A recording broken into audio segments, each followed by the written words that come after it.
What if I told you that the life you're living right now might not be the life that's meant for you, but rather the one you've built out of habit, out of fear, out of the quiet desperation, to stay comfortable, to stay safe, but not necessarily to become whole? There exists a truth so profound that once you hear it, you can't unhear it. It lingers like a question. You can't shake the truth. Is this your strength? Is not something you find when everything is going right. Your strength is born when everything falls apart. It is not forged in success, but in the moments when the noise quiets, when the plan fails, when the people leave, when the mirror reflects back someone you barely recognize. Carl Jung said that people will do anything, no matter how absurd, to avoid facing their own soul. And yet, what if that is the very thing we must do, not when it's convenient, not when it's easy, but especially when it feels unbearable? What are you really running from when you fill your days with noise, with obligations, with distractions? Are you moving forward, or are you just moving? Are you building, or are you burying? The uncomfortable truth is that most of us are running not from the world, but from ourselves, from the shadow within us, the parts we refuse to look at, the parts that speak loudest when we rest alone, when the world finally goes silent. Marcus Aurelius wrote, "You have power over your mind, not outside events. Realize this and you will find strength." But have you realized it yet? Or do you still believe that peace comes when the world behaves, when people understand, when outcomes align with your desires? Plato said the first and greatest victory is to conquer yourself. But what does that even mean in a world that rewards senses, that celebrates the loudest voice, the quickest win, the flashiest success? How do you conquer yourself when you've barely met yourself?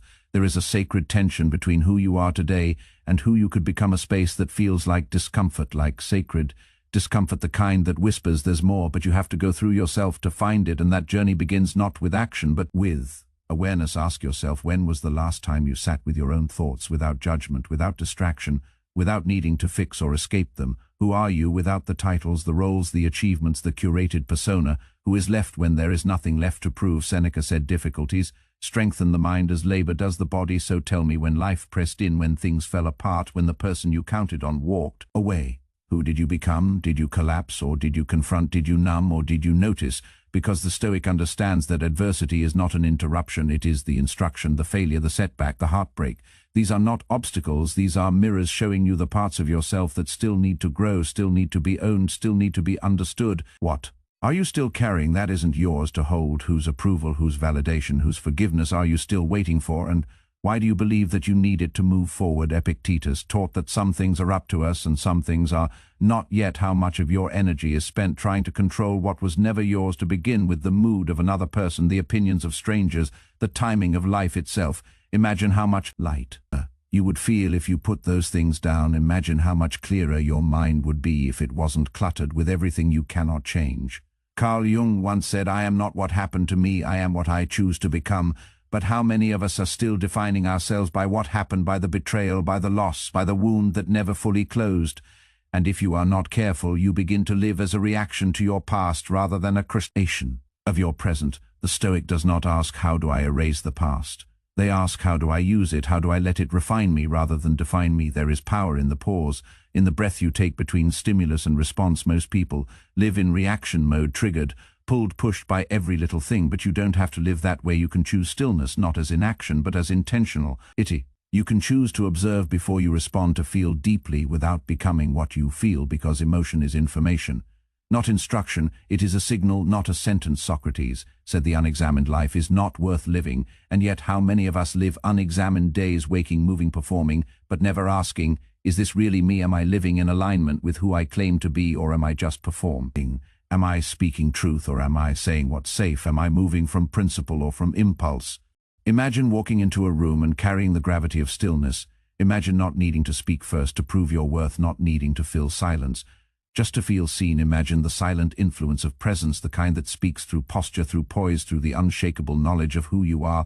That is the power that comes when you master yourself, not the world, not others, but yourself. There is strength in restraint, in knowing that not every comment deserves a reply, not every conflict demands your energy, not every opinion requires your correction. Aristotle said, we are what we repeatedly do. Excellence, then, is not an act but a habit. So what habits are you building in your mind, in your reactions, in your relationships? Are you cultivating patience or perpetuating panic? Are you building clarity or collecting clutter? The truth is, most of us want peace, but we keep choosing patterns that steal it. We want clarity, but we keep feeding the chaos. We want strength, But we keep avoiding the struggle that builds it, so I ask you, what are you really chasing when you overthink, when you overexplain, when you overextend yourself? What emptiness are you trying to fill, and can you sit with that question long enough to hear the real answer? Because that answer lives in the silence, the very silence you've been running from. In that silence you meet your soul. In that stillness you remember that peace isn't passive, it's practiced. Presence isn't an accident. It's an art form, and character isn't built in comfort, it's carved in challenge. The Stoics didn't promise an easy life, they promised an examined one. They didn't offer escape, they offered engagement with life as it is, not as we wish it to be. And in that engagement you find yourself, not the version shaped by approval, but the self sculpted by integrity, not the image curated for applause, but the person forged in solitude and sincerity. ChatGPT said, and when you live from that place, when your identity is no longer on loan to the world's opinions, when your worth isn't measured by the attention you receive or the likes you collect, you begin to walk differently. Your steps become deliberate, your speech measured, your gaze clear, because you no longer need to prove who you are. Your presence announces it before you say a word. Marcus Aurelius reminded himself daily that it is not death that a man should fear, but he should fear never beginning to live. But what is living, if not the daily practice of remembering what truly matters? The quiet morning before the noise, the stillness between the storms, the sacred discomfort of confronting your flaws, not to shame yourself, but to shape yourself. Imagine carrying that awareness into every room, into every conversation. Imagine speaking, not to impress, but to impact. Listening, not to reply, but to understand. Moving, not to chase, but to choose. Because life is not a race, it's a rhythm.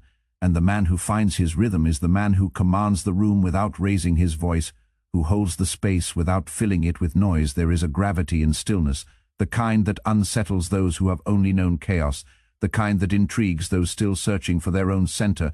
When you embody that stillness, you become the mirror in which others see themselves more clearly, not because you reflect their ego, but because your presence reveals their gaps, their noise, their dissonance, and they remember you not for what you said, but for how you made them feel, seen without effort. Seneca taught that the mind that is anxious about future events is miserable. But why do we stay anxious? Because we forgo 10 how to trust ourselves, how to trust the process, how to trust that who we are becoming is being shaped not in the loud victories, but in the quiet choices, in the moments when no one is watching. So I ask you again, who are you? When no one is watching, who are you? When the applause fades, when the room is empty, when the only audience is the echo of your own mind, are you proud of that person, or are you still pretending? Are you still performing? Because the man who can sit in silence, who can face himself without flinching, without fleeing, is the man who carries a presence that cannot be faked, that cannot be mimicked.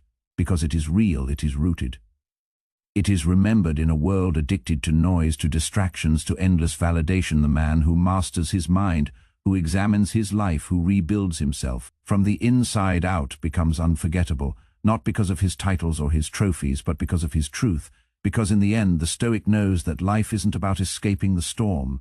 It's about becoming the storm, becoming the presence that moves with purpose, with power, with peace.